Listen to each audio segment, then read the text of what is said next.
리플 소송 관련 소식 짚어보겠습니다. 이거 진짜면 어떻게 되는 건가 그런 생각을 갖게 만드는 소식이 더해졌는데 다소 충격적이기도 하고 꽤나 재미있게 여겨지는 이번 소식의 주인공 JP모건입니다. 리플랩스와 관련해서 SEC와 JP모건이 사전에 이메일로 교감을 했다라는 게 의혹의 핵심입니다.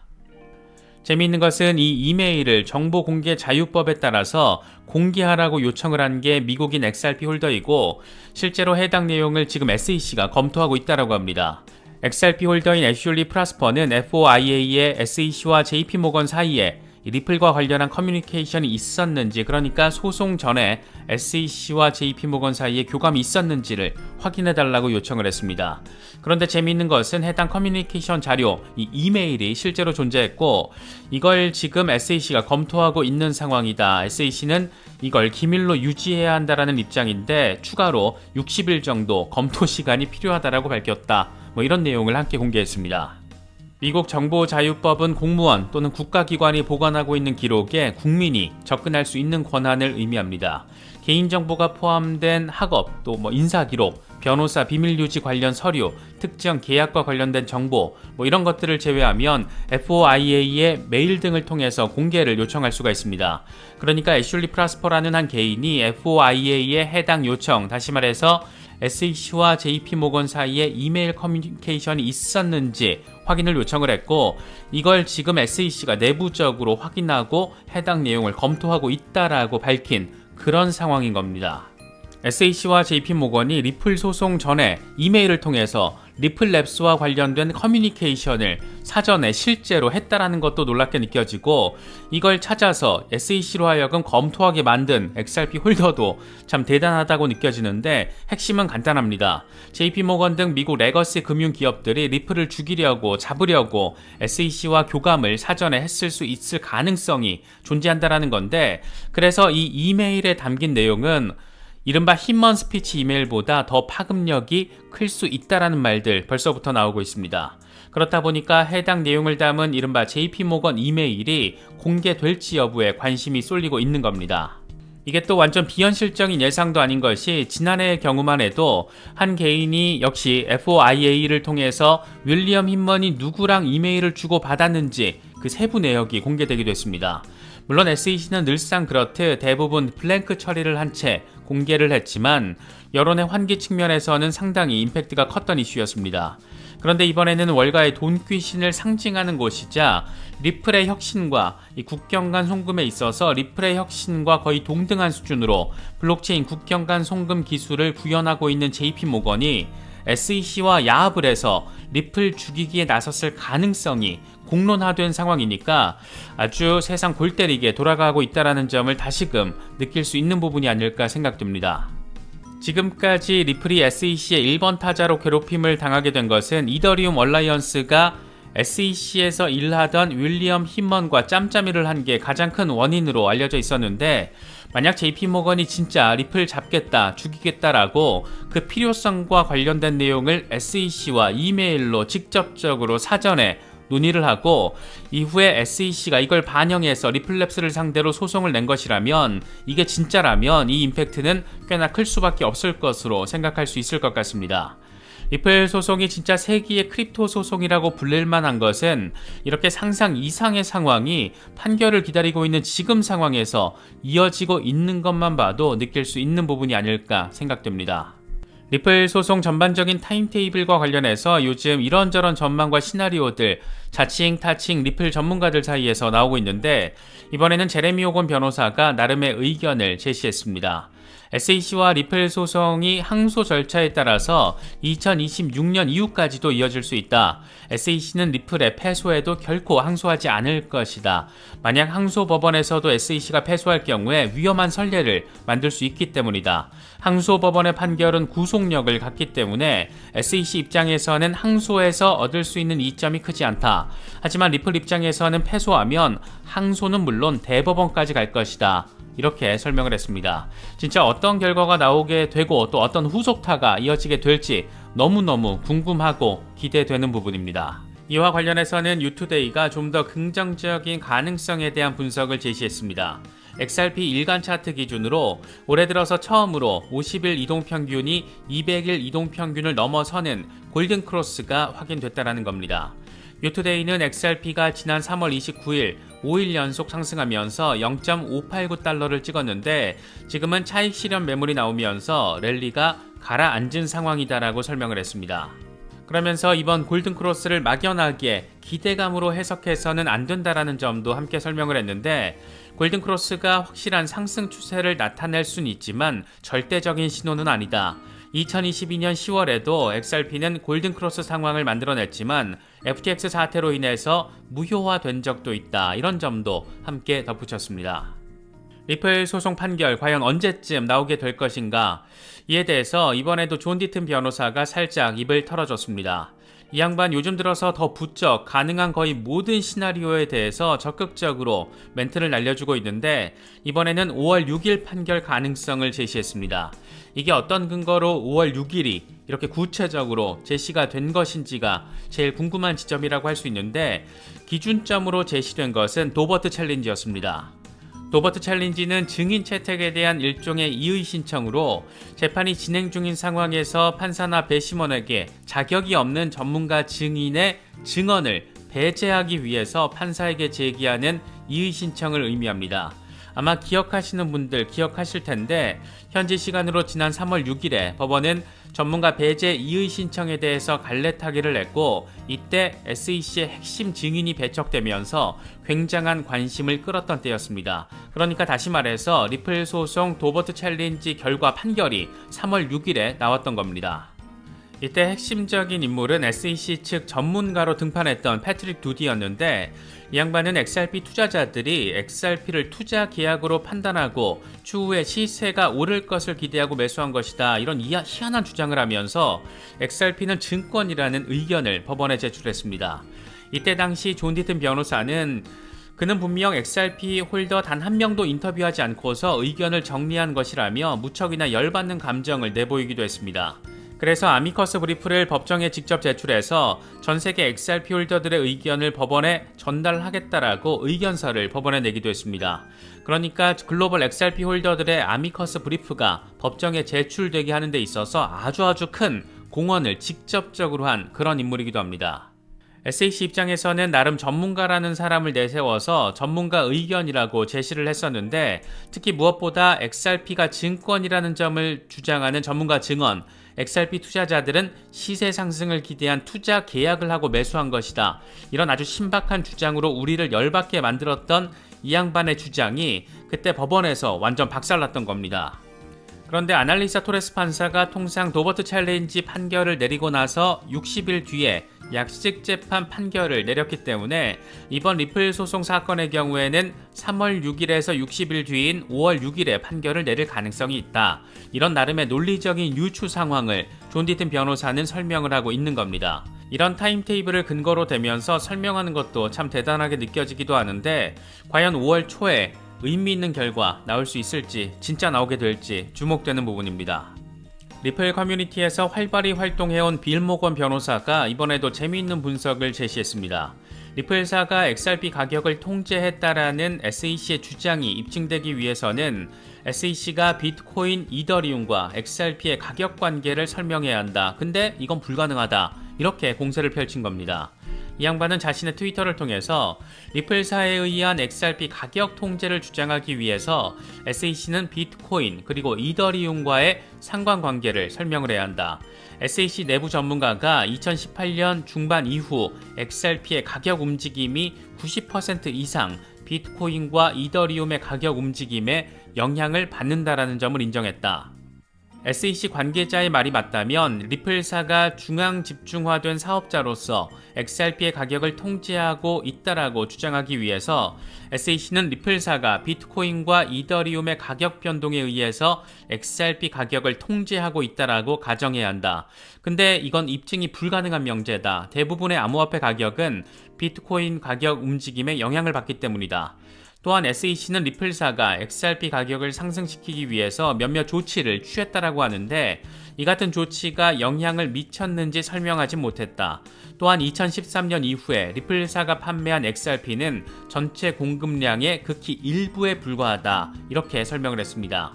이런 멘트 듣고 있자니 리플이 꼭 완승하게 될 것으로 느껴지는 게 꼭 기분 탓만은 아닌 것 같습니다. 요즘 리플 소송 판결과 관련한 이런저런 시나리오들이 자칭타칭 리플 전문가들 사이에서 잇따르고 있습니다. 지난주 빌 모건 변호사의 경우에는 리플랩스가 XRP 가격을 통제한다라는 SEC의 주장이 현실적으로 입증 불가능하다 이런 분석을 제시하면서 SEC의 자승자박 가능성을 설명했습니다. 그런데 이번에는 제레미 호건 변호사가 거의 비슷한 관점에서 연장선 차원의 분석을 함께 공유했습니다.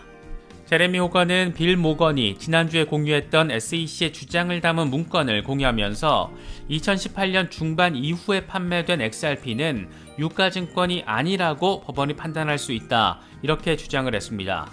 SEC의 전문가 주장은 이렇습니다. 2018년 중반 이후에 비트코인과 이더리움 가격 변동이 XRP 가격 변동에 영향을 미쳤다라는 게 핵심입니다. 빌 모건은 SEC가 이런 주장을 증명하고 입증하기 위해서는 비트코인과 이더리움의 가격 그리고 XRP 가격의 상관관계를 설명하고 입증해야 하는데 이게 현실적으로 불가능하다 이렇게 지적을 했습니다. 그러니까 SEC의 전문가는 2018년 중반 이후에 XRP 가격 움직임이 90% 이상 비트코인과 이더리움의 가격 움직임에 영향을 받았다라는 걸 인정했는데 이게 사실상 입증이 불가능하다라는 것이고 이런 해석에 기대어서 제레미 호건은 그렇다면 2018년 이후에 저런 관계성 입증이 사실상 불가능하다라면 판사는 2018년 중반 이후에 판매된 XRP는 증권이 아니라고 판단할 수 있는 상황을 언급하고 있는 겁니다. 다시 말해서 초기 판매 물량을 제외하고 나머지 훨씬 더 많은 2차 시장 판매 물량을 비증권으로 판단할 수 있는 그런 상황을 설명하고 있는 겁니다. 호건 변호사는 리플은 벌금을 지불한 뒤에 법적 명확성을 가진 유일한 암호화폐가 될 건데 그렇다면 내년에 코인베이스에서는 비트코인과 이더리움 그리고 XRP만 매매할 수 있게 되는 걸까? 뭐 이런 멘트를 덧붙이기도 했습니다. 그러니까 비증권으로 판정된 코인들만 코인베이스에서 매매가 될 수 있는 그런 상황 지금 이야기하고 있는 겁니다. 뭐 결과를 예측할 수는 없겠지만 나름의 설득력을 가지고 있는 주장이 아닐까 생각됩니다. 리플 XRP와 관련된 소식들 가운데는 제레미 호건 변호사의 분석이 가장 눈에 띄는 것 같습니다. 이 양반 요즘 SEC 조직위에 이전보다 더 적극적으로 나서고 있는데 단순한 막무가내 성격의 조직위가 아니라 나름의 분석력에 근거하고 있다 보니까 참고할 만한 것 같습니다. 이번에 물고 늘어진 것은 XRP가 과연 투자 계약에 해당하는 증권이라는 주장을 과연 SEC는 어떻게 증명할 것인가 하는 이번 소송과 관련해서 꽤나 원론적인 부분입니다. 제레미 호건은 XRP가 증권이 아닌 첫 번째 이유로 증권의 법적 정의에 따라서 XRP는 투자 계약의 정의에만 적합할 수 있다. 이건 주식이나 채권이 아니다. SEC 역시 투자 계약이라는 점을 인정했다라고 설명을 했습니다. 투자 계약일 수는 있지만 증권은 아니다. 뭐 이런 얘기 지금 하고 있는 겁니다. 그러면서 과거 조이너 사건 판례를 거론하면서 당시 법원은 계약의 존재에 대해서 논의를 했고 암묵적 또는 명시적인 법적 계약에 대해서 판매자와 제안자 사이에 계약이 존재했다라고 판단했다. 그런데 리플 사건의 경우에 SEC는 암묵적 또는 명시적인 투자 계약이 있었다라고 주장하지 못했다. 대신 구매 계약이 필요한 것이라고 주장하면서 사실상 계약에서 투자를 떼어낸 결과를 초래했다. 그렇기 때문에 단순 구매는 투자 계약이 될 수가 없고 리플이 자산을 전해주는 것 말고는 아무것도 할 의무가 없기 때문에 금 1온스를 구매하는 것과 같은 투자일 뿐이다. 이건 너무 명백하다. 이렇게 강조했습니다. 금 1온스를 투자하기로 하고 금을 전해받는다라고 해서 금이 증권이 될 수는 없는 건데 XRP가 어떻게 증권이 될 수 있는 거냐 이런 얘기를 다소 좀 복잡하게 지금 하고 있는 겁니다. 이런 거 보면 진짜 SEC는 무슨 생각으로 소송을 낸 건지 아리송하게 느껴지기도 하는데 과연 법원은 어떤 판결 내리게 될지 하루하루 관심도가 높아지는 건 어쩔 수 없는 것 같습니다. 요즘 XRP 시세가 생각보다 단단하게 지지받아주는 상황과 관련해서 이런 이슈가 긍정적으로 작용하고 있다 분석도 나오고 있는데, 바로 리플이 런던에서 열리는 글로벌 CBDC 심포지엄에 플래티넘 파트너가 된 유일한 암호화폐 기업이다 이런 점이 주목받고 있다라는 점 회자되고 있습니다. 해마다 런던에서 열리는 글로벌 디지털 머니터리 인스티튜트 DMI 심포지엄 CBDC는 금융시장의 미래 등 디지털 통화의 실용적이고 이론적인 측면을 논의하는 자리라고 합니다. 26개국 중앙은행 관계자, 미국 재무부, 또 디지털 금융 전문가 등이 참여하는 자리라고 하니까 듣보잡 행사라고 보긴 어려울 것 같습니다. 재미있는 것은 이번 심포지엄에서 리플이 유일한 프리미엄 파트너로 지명이 됐다는 겁니다. 이 프리미엄 파트라는 것이 물론 행사 스폰서 금액이 크기 때문일 수도 있겠지만, 대형 행사의 메이저 스폰서 자리를, 그것도 단독 자리를 정상적인 행사라면 통상 아무에게나 내어주지 않는다라는 점을 고려하면 나름 CBDC 분야에서 리플이 가진 인지도나 상징성, 지금 현재의 리플랩스에 대한 인지도나 상징성을 느낄 수 있는 것 같기도 합니다. 미국에서는 소송 리스크로 어수선하지만 글로벌한 관점에서 바라보자면 확실히 분위기가 다르다, 이런 부분도 느낄 수 있는 지점이 아닐까 생각됩니다. 몬테네그로 중앙은행과 리플의 파트너 계약이 정식으로 체결됐다라는 소식도 눈에 띕니다. CBDC 또는 스테이블 코인 형태의 디지털 화폐 관련 전략과 이 파일럿 프로그램 개발을 위해서 몬테네그로 정부가 리플의 손을 공식적으로 잡아버린 겁니다. 사실 몬테네그로 정부와 리플의 협업 상황은 이미 지난 1월에 공개가 된 내용이었습니다. 당시에 공식 파트너십이라기보다는 협업 상황 정도로 표현됐었는데, 자체적인 국가 통화가 없는 이 서부 발칸반도의 작은 나라, 이런 나라가 리플과 협력을 한다는 것은 그 자체만으로도 새로운 혁신 시대를 위한 도약 의지로 해석되기에 충분했습니다. 특히 몬테네그로 총리와 브래드 갈링하우스 CEO는 저번 다보스 포럼에서 직접 미팅을 하면서 파트너십에 대한 기대감을 고조시키기도 했습니다. 리플이 단순히 중앙은행의 CBDC 이슈를 해결해 주는 것뿐만 아니라 이렇게 자체적인 국가 통화가 없는 나라의 통화 시스템 구축에도 도움을 줄 수 있다는 점은 꽤나 신선하게 느껴집니다. 모처럼 암호화폐 혁신과 관련해서 마스터카드가 주목도를 높이고 있습니다.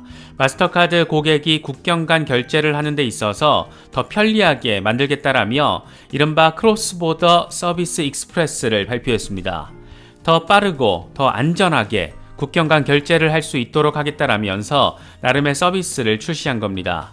이번 서비스 출시를 통해서 세계 인구의 90%를 포괄하는 100개 이상 시장에 60개 이상의 통화로 국제 결제가 제공된다라고 하는데, 국경 간 결제와 관련해서 꽤나 혁신적인 결과물을 노리고 있다는 점을 느낄 수가 있습니다.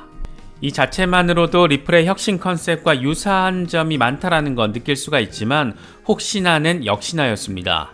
마스터카드는 이번 서비스 구현을 위해서 핀테크 기업 이 페이블 핀테크와 파트너십을 맺었는데, 다름 아닌 리플의 파트너 기업입니다. 디지털 결제, 국경 간 송금, 핀테크 혁신, 이런 키워드로 설명되는 리플 파트너의 도움을 통해서 마스터카드가 글로벌 송금 혁신에 동참하고 있는 것으로, 이렇든 저렇든 직접적이든 간접적이든 이렇게 리플레저와 연관성을 만들고 있는 것으로도 바라볼 수 있는 부분입니다. 아시는 분들은 아시겠지만 마스터카드는 암호화폐 분야에 있어서 꽤나 전폭적으로 들어와 있는 대표적인 기성 레거시 금융 가운데 한 곳입니다. 마스터카드가 이 산업에서 가진 위치나 역할 또는 위상은 이 한 장의 이미지를 통해서 확인할 수가 있는데, 암호화폐 업계의 가장 상징적인 세력으로도 불렸던, 지금은 모양새를 좀 구기긴 했지만 어쨌든 디지털 커런시 그룹의 지분 50%를 소유했던 곳이 다름 아닌 마스터카드였고, 마스터카드의 지분 구조를 보면 미국 4대 상업은행 웰스파고, 유니온뱅크, HSBC, 시티뱅크로 나타나 있습니다. 특히 지난해의 경우에는 마스터카드가 본격적인 암호화폐 시대를 준비하기 위해서 스테이블 코인을 이용한 결제 시스템을 준비하고 있는 것으로도 전해졌습니다. 지난해 7월 월스트리트 저널은 비자와 마스터카드가 본격적인 암호화폐 시대를 대비하기 위해서 스테이블 코인을 이용한 결제 시스템을 준비하고 있다. 두 기업은 고객이 새로운 가상자산 카드로 결제를 하면 카드 발행사에서 결제 금액 상당의 스테이블 코인을 바로 판매자의 은행 계좌에 전달하는 방안을 연구하고 있다라고 보도했습니다.